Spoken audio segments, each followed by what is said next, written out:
Aujourd'hui, je reviens à Maupassant et je vous présente cette fois une nouvelle qui s'intitule « La folle ». Tenez, dit monsieur Mathieu Dandolin, les bécasses me rappellent une bien sinistre anecdote de guerre. Vous connaissez ma propriété dans le faubourg de Cormeilles.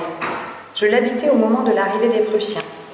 J'avais alors pour voisine une espèce de folle dont l'esprit s'était égaré sous les coups du malheur. Jadis, à l'âge de 25 ans, elle avait perdu en un seul mois son père, son mari et son enfant nouveau-né. Quand la mort est entrée une fois dans une maison, elle y revient presque toujours immédiatement, comme si elle connaissait la porte. La pauvre jeune femme, foudroyée par le chagrin, prit le lit, délira pendant 6 semaines. Puis, une sorte de lassitude calme, succédant à cette crise violente, elle resta sans mouvement, mangeant à peine, remuant seulement les yeux.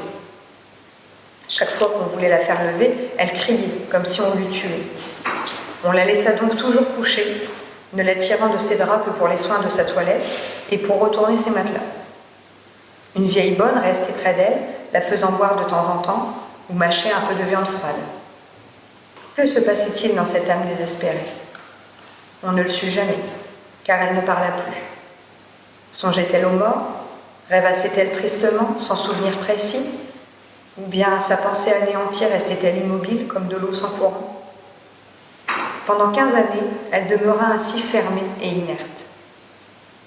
La guerre vint, et dans les premiers jours de décembre, les Prussiens pénétrèrent à Cormeilles. Je me rappelle cela comme d'hier. Il gelait à fendre les pierres, et j'étais étendue moi-même dans un fauteuil, immobilisée par la goutte, quand j'entendis le battement lourd et rythmé de leurs pas. De ma fenêtre, je les vis passer. Ils défilaient interminablement, tous pareils, avec ce mouvement de pantin qui leur est particulier. Puis les chefs distribuèrent leurs hommes aux habitants. J'en eus 17. La voisine, la folle, en avait 12, dont un commandant, vrai soudard, violent, bourru. Pendant les premiers jours, tout se passa normalement. On avait dit à l'officier d'à côté que la dame était malade, et il ne s'en inquiéta guère. Mais bientôt, cette femme qu'on ne voyait jamais l'irrita. Il s'informa de la maladie. On répondit que son hôtesse était couchée depuis 15 ans, par suite d'un violent chagrin. Il n'en crut rien sans doute, et s'imagina que la pauvre insensée ne quittait pas son lit par fierté, pour ne pas voir les Prussiens, et ne leur point parler, et ne les point frôler. Il exigea qu'elle le reçût. On le fit entrer dans sa chambre. Il demanda d'un ton brusque: « Je vous prierai, madame, de vous lever, et de descendre pour qu'on vous voie. » Elle tourna vers lui ses yeux vagues, ses yeux vides, et ne répondit pas. Il reprit: « Je ne tolérerai pas d'insolence. Si vous ne vous levez pas de bonne volonté, je trouverai bien un moyen de vous faire promener toute seule. » Elle ne fit pas un geste, toujours immobile, comme si elle ne l'eût pas vu. Il rageait, prenant ce silence calme pour une marque de mépris suprême.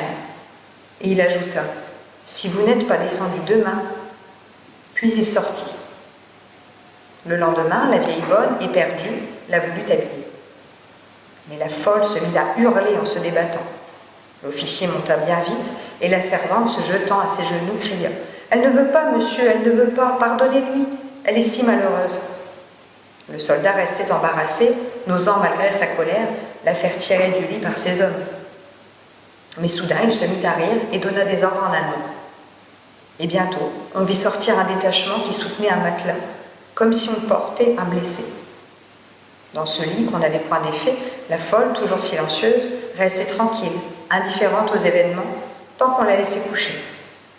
Un homme par derrière portait un paquet de vêtements féminins, et l'officier prononça en se frottant les mains: « Nous verrons bien si vous ne pouvez pas vous habiller toute seule et faire une petite promenade. » Puis on vit s'éloigner le cortège dans la direction de la forêt d'Imoville.